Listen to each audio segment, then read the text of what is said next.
L'œuvre de Dieu, c'est de croire en celui qui l'a envoyé. Jean 6, versets 16 à 29. Quand le soir fut venu, ses disciples descendirent au bord de la mer. Étant montés dans une barque, ils traversèrent la mer pour se rendre à Capernaüm. Il faisait déjà nuit et Jésus ne les avait pas encore rejoints. Il soufflait un grand vent et la mer était agitée. Après avoir ramé environ 25 ou 30 stades, ils virent Jésus marchant sur la mer et s'approchant de la barque, et ils eurent peur. Mais Jésus leur dit « C'est moi, n'ayez pas peur ». Ils voulaient donc le prendre dans la barque et aussitôt, la barque aborda au lieu où ils allaient. La foule qui était restée de l'autre côté de la mer avait remarqué qu'il ne se trouvait là qu'une seule barque et que Jésus n'était pas monté dans cette barque avec ses disciples, mais qu'ils étaient partis seuls. Le lendemain, comme d'autres barques étaient arrivées de Tibériade près du lieu où ils avaient mangé le pain après que le Seigneur eut rendu grâce, les gens de la foule ayant vu que ni Jésus ni ses disciples n'étaient là, montèrent eux-mêmes dans ces barques et allèrent à Capernaüm à la recherche de Jésus. Et l'ayant trouvé au-delà de la mer, ils lui dirent « Rabbi, quand es-tu venu ici ?» Jésus leur répondit « en vérité, je vous le dis, vous me cherchez non parce que vous avez vu des miracles, mais parce que vous avez mangé des pains et que vous avez été rassasiés. Travaillez non pour la nourriture qui périt, mais pour celle qui subsiste pour la vie éternelle, et que le Fils de l'homme vous donnera, car c'est lui que le Père, que Dieu a marqué de son sceau. » Ils lui dirent « Que devons-nous faire pour faire les œuvres de Dieu ?» Jésus leur répondit « L'œuvre de Dieu, c'est que vous croyiez en celui qui l'a envoyé. » Salutations à tous mes frères et sœurs. Je suis reconnaissant à Dieu de ce que nous pouvons le louer en ce jour de printemps, quand sa beauté est manifestée dans toute sa gloire avec les fleurs qui s'ouvrent partout. Le passage des Écritures d'aujourd'hui vient de Jean chapitre 6. Quand les gens ont demandé à Jésus « Que devons-nous faire pour faire les œuvres de Dieu ?» Jésus répondit « L'œuvre de Dieu, c'est que vous croyiez en celui qui l'a envoyé. » En d'autres termes, Dieu est honoré quand nous croyons en celui que Dieu a envoyé. C'est le message du passage d'aujourd'hui. En bénissant 5 pains et 2 poissons, Jésus a nourri de nombreux Israélites. La foule qui avait mangé le pain suivait Jésus. Jésus, sachant qu'ils étaient prêts à le saisir et à le faire roi, partit sur la montagne et les disciples prirent le bateau premièrement pour aller à Capernaüm par eux-mêmes. Alors qu'ils arrivèrent au lieu de la mer, la nuit tomba et Jésus n'était pas encore revenu vers eux. Puisqu'il y eut une tempête, l'eau commença à entrer dans la barque. Alors que les disciples essayaient de vider l'eau et avaient peur, le Seigneur s'approcha d'eux en marchant sur l'eau au milieu de la tempête. Pensant que c'était un fantôme, les disciples eurent encore plus peur, mais Jésus leur dit « C'est moi, n'ayez pas peur » Marc 6, verset 50. Dès que Jésus fut entré dans la barque avec les disciples, la barque atteignit sa destination tout de suite. Quand Jésus et ses disciples eurent traversé la mer vers Capernaüm, une multitude vint et le trouva. Jésus leur dit alors « M'avez-vous suivi à cause du pain ou à cause du miracle que j'ai accompli pour vous ? C'est bien si vous me suivez parce que vous avez compris le sens de mon miracle, mais c'est mal et inutile de me suivre pour manger plus de pain pour votre chair. » Il dit cela parce que le pain de la chair disparaît après être mangé et digéré. Jésus dit « Travaillez non pour la nourriture qui périt, mais pour celle qui subsiste pour la vie éternelle. » Les gens demandèrent « Que devons-nous faire pour faire les œuvres de Dieu ?» Et Jésus leur dit « L'œuvre de Dieu, c'est que vous croyiez en celui qui l'a envoyé. » Il y a des moments où nous aussi nous suivons le Seigneur pour le pain de la chair. Cependant, le Seigneur nous dit de travailler pour ceux qui ne périssent pas. Même après avoir été sauvés des péchés du monde, nous nous trouvons parfois perplexes, sans savoir ce que nous devons faire pour faire l'œuvre de Dieu, mais le Seigneur dit « L'œuvre de Dieu, c'est que vous croyiez en celui qui l'a envoyé. » Qui est celui que Dieu nous a envoyé ? C'est Jésus-Christ. Dieu le Père a tant aimé le monde qu'il a envoyé son Fils unique. Dieu le Père envoya Jésus-Christ sur terre. Notre Seigneur dit « Dieu le Père a mis son sceau sur le Fils de l'homme. » Dieu le Père nous a sauvés par l'évangile de l'eau et de l'esprit pour que l'humanité entière reçoive la rémission du péché et devienne enfant de Dieu par Jésus-Christ. Notre Père a envoyé Jésus-Christ comme le seul sauveur de l'humanité. Les gens se demandent souvent « Nous voulons vraiment faire l'œuvre de Dieu, mais que devons-nous faire ?» Croire en celui que Dieu a envoyé, c'est faire l'œuvre de Dieu. En d'autres termes, Croire en Jésus-Christ, c'est faire l'œuvre de Dieu. Comme la Bible dit, « Il n'y a de salut en aucun autre, car il n'y a aucun autre nom qui ait été donné sur la terre et par lequel nous devions être sauvés. » Acte 4, verset 12. Il n'y a aucun autre sauveur de l'humanité que Jésus-Christ. En envoyant son propre Fils dans le monde, Dieu le Père a permis que chacun soit sauvé et entre dans le royaume des cieux. Croire en celui que Dieu a envoyé, c'est faire l'œuvre de Dieu. Jésus-Christ vint sur cette terre dans la chair d'un homme, et en étant baptisé au Jourdain par Jean-Baptiste, il prit tous les péchés de toute l'humanité une fois pour toutes. Parce que notre chair est faible, nous commettons des péchés constamment jusqu'à notre mort, mais Jésus-Christ prit tous les péchés de la chair une fois pour toutes, quand il fut baptisé par Jean-Baptiste, et en étant crucifié et en versant son sang, il mit fin à nos péchés et nous sauva pour toujours. Il ressuscita ensuite d'entre les morts en 3 jours, monta aux cieux pour s'asseoir à la droite du Père, et devint ainsi le Sauveur de toute l'humanité. Maintenant, faire l'œuvre de Dieu pour nous, c'est croire en celui que Dieu a envoyé comme Sauveur, c'est-à-dire Jésus-Christ. Et c'est l'œuvre de Dieu de croire dans nos cœurs dans l'évangile de l'eau et de l'esprit, par lequel Jésus nous a sauvés. C'est la volonté de Dieu pour notre salut. Comment faire l'œuvre de Dieu? Nous devons croire en Jésus-Christ comme notre Sauveur, c'est faire l'œuvre de Dieu. Qu'en est-il de vous? N'avez-vous pas travaillé dur par vous-même essayant de faire quelque chose pour Dieu? Le fait de travailler dur et surtout et rien pour Dieu ne signifie pas que vous faites réellement l'œuvre de Dieu. Mais à la place, croire dans le miracle merveilleux de Dieu, dans son salut, qui nous a rendus purs du péché, c'est faire l'œuvre de Dieu.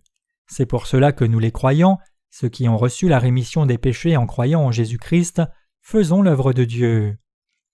Même avant que je ne sois né de nouveau, je dirigeais déjà une église. À ce moment-là, mon plan était de gagner beaucoup d'argent et de construire des bâtiments, l'un comme lieu de culte, un autre pour l'éducation et un autre encore comme centre de loisirs. Je pensais que c'était ce qu'il fallait faire comme grand ministère même si j'étais pécheur, mais ce n'était que mes propres pensées. Cependant, quand j'ai lu la Bible après avoir reçu la rémission des péchés, j'ai vu ce que Jésus dit ici, que croire en celui que Dieu a envoyé, c'était faire l'œuvre de Dieu, et j'ai donc changé d'idée. C'est parce que la Bible dit que croire en Jésus-Christ, c'est faire l'œuvre de Dieu. Dieu le Père envoya Jésus-Christ et Jean-Baptiste sur terre. Nous savons très bien que Dieu le Père nous a envoyé Jésus, mais Dieu a-t-il vraiment envoyé Jean-Baptiste? Nous devons le vérifier dans la Bible. Jean 1, versets 6 à 7 dit « Il y avait un homme envoyé de Dieu nommé Jean. Cet homme vint rendre témoignage à la lumière afin que tous croient à cause de lui. » En d'autres termes, Dieu le Père a envoyé son Fils et Jean-Baptiste sur terre pour un but précis. Donc l'œuvre de Dieu, c'est de croire en ce qu'ils ont fait. Dieu ne veut pas que nous agissions arbitrairement, il veut que nous soyons sauvés en croyant en celui que Dieu a envoyé. C'est pour cela que Dieu dit « L'œuvre de Dieu, c'est de croire en celui qu'il a envoyé. » Autrement dit, plutôt que de croire sans même comprendre le désir de Dieu, et au lieu de laisser notre propre zèle nous conduire dans le volontariat, l'évangélisation et le sacrifice, croire en Jésus-Christ et Jean-Baptiste, ce que Dieu a envoyé, c'est faire l'œuvre de Dieu. Dieu dit au sujet de Jean-Baptiste « Il y avait un homme envoyé de Dieu nommé Jean. Cet homme va rendre témoignage à la lumière, afin que tous croient à cause de lui. » Jean 1, versets 6 à 7.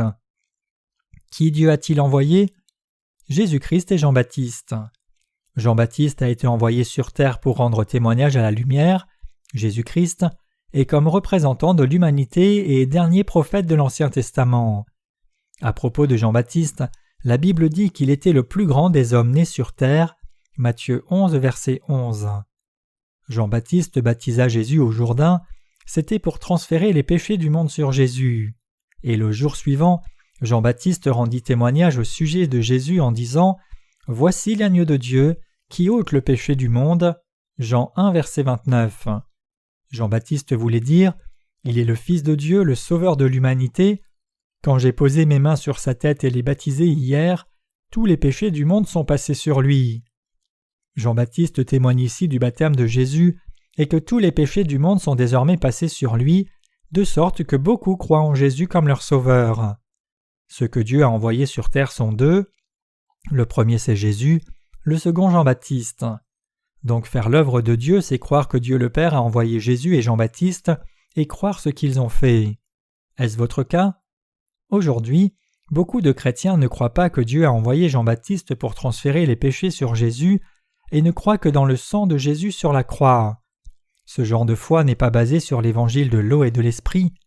Les adhérents à cette foi ne croient pas en ceux que Dieu le Père a envoyés. Si quelqu'un ne croit qu'en le sang de Jésus, sans croire en ce que Jean-Baptiste a fait avec Christ, alors il ne fait pas l'œuvre de Dieu. Quand nous prêchons l'Évangile, nous devons prêcher ce que Jésus-Christ et Jean-Baptiste ont fait, étant les envoyés de Dieu.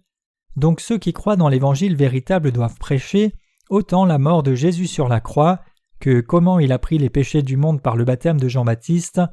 Prêcher ainsi, c'est prêcher l'Évangile de l'eau et de l'Esprit. Troisièmement, ceux que Dieu a envoyés sont ses serviteurs. Croire les serviteurs de Dieu, c'est faire son œuvre. Dans l'Ancien Testament, Dieu envoyait beaucoup de serviteurs. Il y avait beaucoup de serviteurs dans l'Ancien Testament, d'Abraham à Isaac, Jacob, Moïse, Josué, Ésaïe, Ézéchiel, Jérémie, Daniel, Habacuc, Néhémie, Malachie, etc. Dans le Nouveau Testament, il y avait 12 disciples de Jésus et aussi d'autres serviteurs. Nous appelons les disciples de Jésus apôtres. Le mot apôtre, qui est apostolos en grec, signifie délégué, messager, envoyé. Donc croire les apôtres que Jésus a envoyés, c'est faire l'œuvre de Dieu. Croire les serviteurs de Dieu de ce temps qu'il a envoyés est aussi l'œuvre de Dieu. En d'autres termes, si nous ne croyons pas les serviteurs que Dieu a suscités, nous ne croyons pas en Dieu lui-même. Croyez-vous que je suis un serviteur de Dieu? En termes humains, je ne peux pas vous dire de croire en moi. Alors que des gens comme Sun Myung-moon ou Paul Yong-Ki Cho disent aux autres de croire en eux, beaucoup leur font confiance. Mais à leur différence, je n'ai pas à vous dire « croyez en moi ». Je suis un homme très limité. J'ai aussi des désirs égoïstes. Je suis ainsi fait que lorsque je suis à table avec des frères et sœurs et que je vois quelque chose de bon, je veux l'avoir avant les autres, et quand il y a quelque chose de bon, je veux que ce soit pour moi. Quand je suis allé à Chuncheon City la première fois, je voulais manger un plat de la mer. Je me souvenais combien j'aimais ce plat-là quand je vivais près de la mer. J'en ai donc apporté chez les frères, mais il n'y en avait pas beaucoup. Me demandant comment j'allais pouvoir en partager si peu, j'ai demandé à l'un des frères « As-tu déjà mangé de cela auparavant ?» Quand il m'a dit que non, je lui ai dit que j'allais lui montrer comment s'y prendre. Je lui dis « Le goût de ce plat est meilleur si tu mâches la peau un moment, tu devrais manger cela en premier. » Alors que je mangeais pas mal de chair, il mâchait toujours la peau. Comme il ne restait plus beaucoup de chair, je me suis senti mal dans ma conscience, et je lui ai donc dit de cracher la peau et de manger la chair.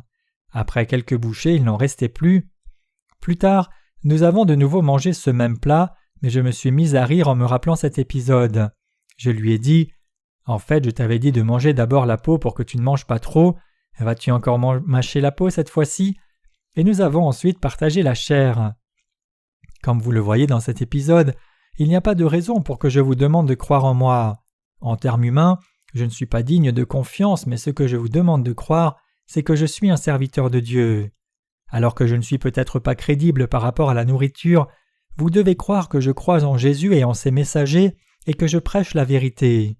Et si vous croyez ce que je dis, vous atteindrez la vie éternelle, recevrez la rémission de vos péchés et prospérerez corps et esprit. Alors que c'est moi qui parle, ce ne sont pas mes propres mots que je prêche, mais je crois en Jésus-Christ et je prêche sa sagesse, sa compréhension et sa foi. C'est pour cela que je vous demande de croire les serviteurs que Dieu a envoyés, et c'est l'œuvre de Dieu que de les croire comme cela. Croire les serviteurs de Dieu, c'est faire son œuvre. C'est quand vous obéissez aux serviteurs de Dieu que vous pouvez recevoir la rémission de vos péchés et être conduit avec leurs conseils dans votre vie quotidienne. Et vous pourrez mener votre vie de foi correctement et serez béni par votre foi. Cependant, que se passe-t-il quand vous ne croyez pas aux serviteurs que Dieu a suscités? Vous finissez par quitter l'Église de Dieu, incapable de croire même en Dieu. Quand Dieu veut quelque chose, il ne travaille pas autrement que par ses serviteurs qu'il a établis. Dieu enseigne d'abord ses serviteurs dans l'Évangile qui apporte le salut et comment vivre par la foi, puis il transmet cela à tous les croyants à travers ses serviteurs. C'est pourquoi vous devez faire confiance aux serviteurs de Dieu. Chers amis, croyez-vous aux serviteurs de Dieu? Croire en ceux que Dieu a envoyés, c'est faire l'œuvre de Dieu. des gens ne croient pas aux serviteurs de Dieu même s'ils ont été sauvés par la foi dans l'évangile de l'eau et de l'esprit. Ils disent qu'ils peuvent mener leur vie de foi sans problème sans les serviteurs de Dieu, mais ce n'est pas le cas. En d'autres termes, si vous n'entendez pas la parole de Dieu au travers de ses serviteurs, vous ne pouvez pas vivre la foi correctement. Si vous ne croyez pas aux serviteurs établis par Dieu et si vous ne les suivez pas, même si vous avez reçu la rémission des péchés, vous deviendrez comme une balle, en train de faire des œuvres dans la chair que vous ne devriez pas et vous battant avec les autres. Par contre, si vous écoutez vraiment la parole de Dieu au travers de ses serviteurs, vous pourrez croire en Dieu lui-même et faire son œuvre fidèlement. Le même principe s'applique à moi aussi. Si je suis un saint, il faut que quelqu'un me prêche la parole à moi aussi. Si personne ne me prêche la parole, je ne peux pas mener ma vie de foi correctement. J'ai tout fait. J'ai servi le Seigneur en tant que laïc et j'avais un travail dans le monde. J'ai fait à peu près tout ce que l'on peut faire, donc je connais très bien votre pensée. Je sais très bien comment vous devriez servir le Seigneur. Je suis certain que Dieu m'a formé dans chaque aspect jusqu'à présent pour m'établir comme son serviteur. Dieu a établi des serviteurs parmi nous. Faire confiance aux serviteurs de Dieu et être conduit, c'est faire l'œuvre de Dieu. Nous devons le comprendre et le croire. Si vous ne pouvez pas reconnaître les serviteurs que Dieu a envoyés, alors vous ne pouvez pas reconnaître Jésus-Christ non plus. Si vous ne reconnaissez pas Jean-Baptiste que Dieu a envoyé, vous ne pouvez pas comprendre l'évangile de l'eau et de l'esprit, donc vous ne pouvez pas être sauvés de vos péchés ni recevoir la bénédiction de Dieu. Comment pouvons-nous être conduits par Dieu? Nous sommes conduits quand nous croyons aux serviteurs qu'il a établis. Il y a des gens qui ne croient pas les serviteurs établis par Dieu. La foi de ces gens s'essoufflera vite. Le fondement de leur foi est erroné. Ils disent aux serviteurs de Dieu d'écouter leurs paroles. Lorsqu'il y a beaucoup d'enseignants autoproclamés dans l'Église, l'ordre de Dieu est brisé et la puissance spirituelle de l'Église disparaît.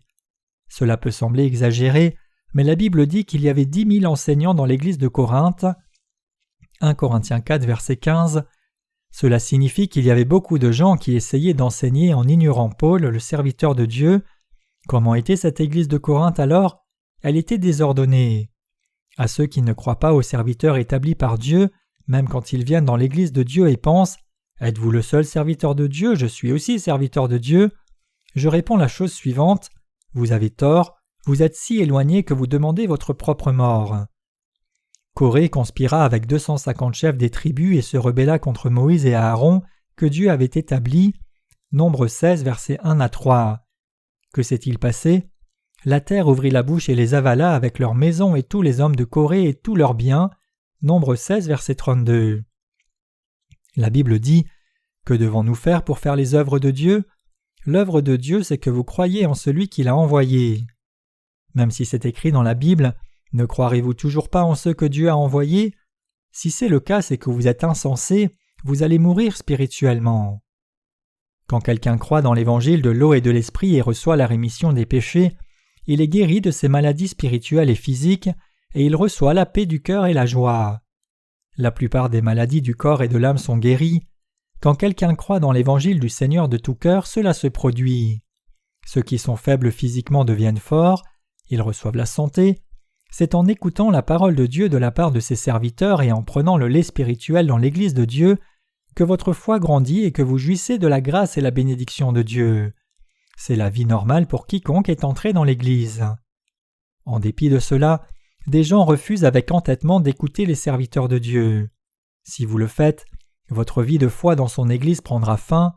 Peu importe la grandeur de votre foi, Dieu a établi ses serviteurs pour que vous entendiez sa parole par eux et soyez conduits, et ceux qui ignorent cela et essayent de faire l'œuvre de Dieu par eux-mêmes viennent devant Dieu avec une foi légaliste qui est orientée sur leurs œuvres. Ils sont satisfaits quand les résultats de leur service sont bons, mais quand ce n'est pas le cas, ils sont déçus et vivent une vie de foi basée sur les mérites. En d'autres termes, ils retombent dans une foi légaliste, même après avoir été sauvés.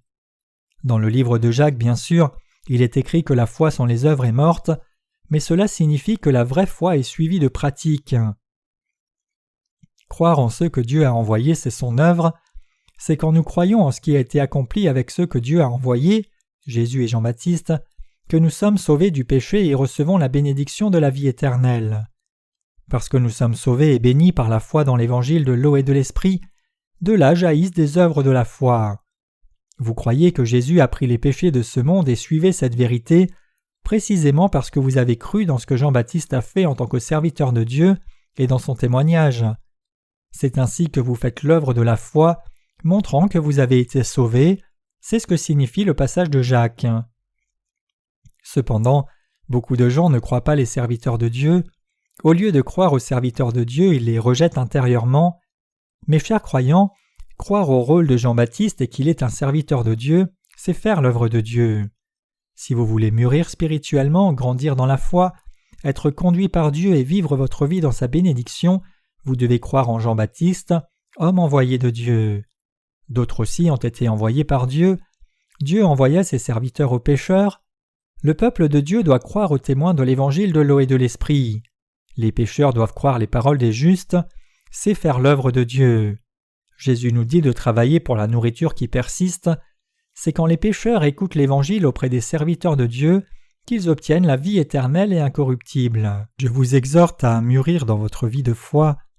Vous avez été sauvés en croyant en Jésus-Christ et en l'œuvre de Jean-Baptiste. Après cela, vous devez croire les serviteurs que Dieu a établis. Si un serviteur tombe ou se lève, cela dépend de Dieu. Pendant le règne de David, un homme nommé Uza portait l'arche de l'Éternel, et quand l'arche sembla tomber suite à une secousse, Uza mit la main sur l'arche et mourut sur place.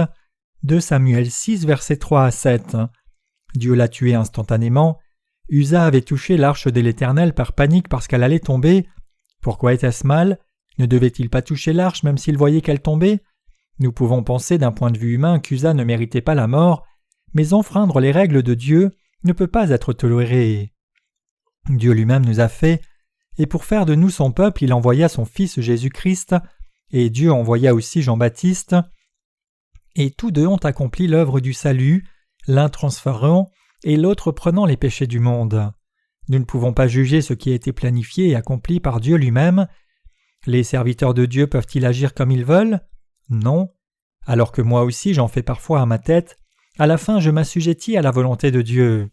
Vous pouvez penser que je peux tout faire, mais je ne peux rien faire de ma propre volonté en fait. Dieu lui-même parle à ses serviteurs quand ils vont contre sa volonté en disant « Je t'ai parlé plusieurs fois et cependant tu ne m'écoutes pas ». Il ne le dit pas comme cela à leurs oreilles, mais il convainc leur cœur. Une fois que Dieu contrôle le cœur des serviteurs, ils ne peuvent pas faire ce qu'ils ont envie de faire. Les serviteurs de Dieu n'agissent pas selon leurs propres désirs. Ne pensez pas que les serviteurs de Dieu peuvent faire ce qu'ils veulent seulement parce qu'ils ne sont pas contrôlés. Ils ne peuvent pas le faire. Comme le Saint-Esprit vit en eux, il leur parle à chaque fois qu'ils s'écartent. Puisqu'ils sont habités par le Saint-Esprit, Dieu est absolu, Dieu déclare sa parole et fait tout selon sa parole. Vous devez réaliser que même ces serviteurs ne sont pas libres de faire tout ce qu'ils veulent. Une fois que vous réalisez le fait que Dieu dirige ses serviteurs, vous êtes capable de croire en eux. Qu'en est-il de vous? Faites-vous ce que vous voulez? Non. Ceux qui ont reçu la rémission des péchés ont le Saint-Esprit en eux. C'est pourquoi lorsqu'ils entendent la parole de Dieu, ils sont dans la joie, leur cœur croit la parole et leur désir est de la suivre. La foi jaillit en eux. Par contre, essayez de faire ce que vous voulez et voyez si vous pouvez aller de l'avant. Le Saint-Esprit amènera l'inconfort dans votre cœur qui souffrira.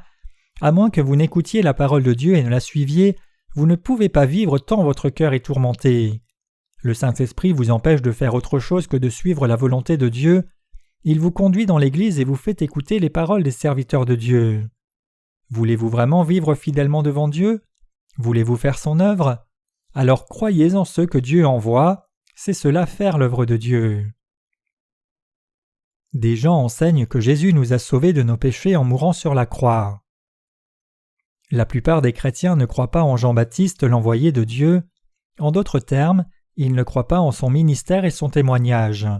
Et ils croient seulement un demi-évangile qui dit que Jésus a expié les péchés en versant son sang et en mourant sur la croix. Cependant, ils ne peuvent vraiment recevoir la rémission de leurs péchés en croyant ainsi.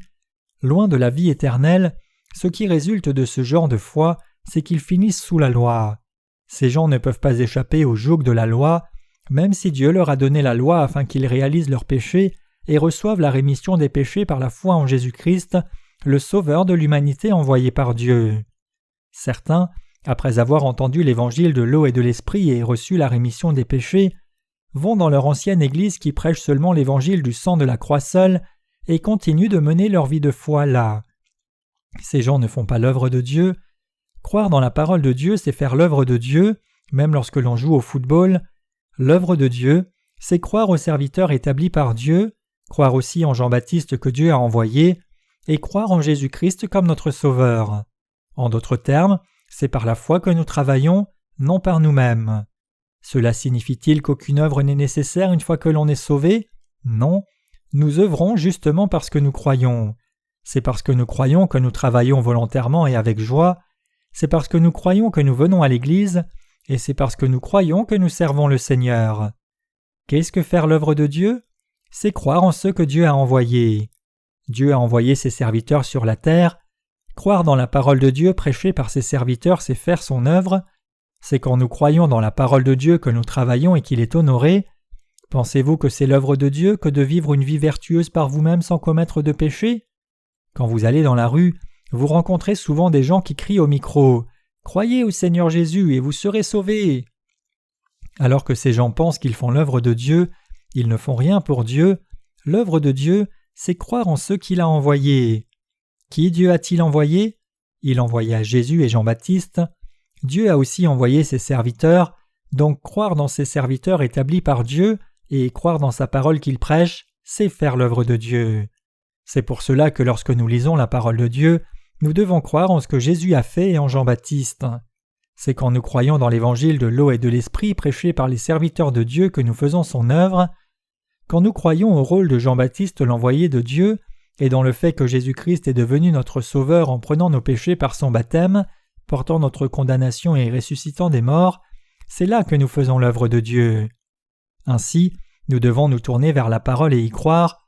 Nous devons écouter la parole.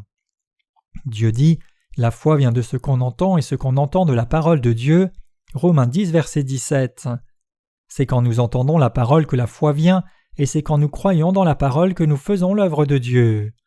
Mes chers croyants, avez-vous été sauvés par la foi? Si vous avez déjà été sauvés en croyant dans la parole, vous devez maintenant croire dans l'Église de Dieu et vous y unir. Vous devez vous unir à l'Église et vous devez vous unir aux serviteurs que Dieu a établis. Vous devez croire les paroles des serviteurs de Dieu. Vous devez accepter l'Évangile prêché par les serviteurs de Dieu. Vous devez être en communion avec les saints et vous devez suivre la parole de Dieu dans l'obéissance. C'est cela faire l'œuvre de Dieu. Nous devons nous réjouir de faire l'œuvre de Dieu. Pour faire son œuvre, nous devons croire en ceux qu'il a envoyés. Plutôt que d'essayer de faire l'œuvre de Dieu nous-mêmes, nous devons croire en ceux que Dieu a envoyés. C'est ainsi que nous obtenons la vie éternelle, suivons Dieu et recevons la bénédiction abondante. Croire dans la parole, c'est croire en Dieu et faire son œuvre. Je rends grâce à Dieu. Dieu dit « Croyez en ceux que j'ai envoyés et croyez en moi ». Croyez-vous en Dieu? Croyez-vous en ce que Dieu a envoyé? Croyez-vous en sa parole? Croyez-vous que les saints que Dieu a mis sur terre sont son peuple? Je crois que Dieu a établi ses serviteurs dans son Église. Je crois que les saints sont des justes. Je crois que nous sommes tous le peuple de Dieu. C'est l'œuvre de Dieu que nous sommes en train de faire. Nous pouvons vivre une vie merveilleuse et bénie par la foi en Dieu. En croyant en quoi? C'est en croyant en ce que Jésus-Christ et Jean-Baptiste ont fait et aux serviteurs établis par Dieu que nous recevons la bénédiction des cieux. Quand nous croyons, nos maladies sont guéries. Nous recevons la rémission des péchés par la foi aussi. Quand nous croyons, nous devenons serviteurs de justice comme Abraham. Quand nous croyons, nous prospérons corps et esprit. Je vous encourage tous à suivre les serviteurs de Dieu par la foi. Je rends grâce à Dieu de nous avoir donné la foi qui croit en ceux qu'il a envoyés.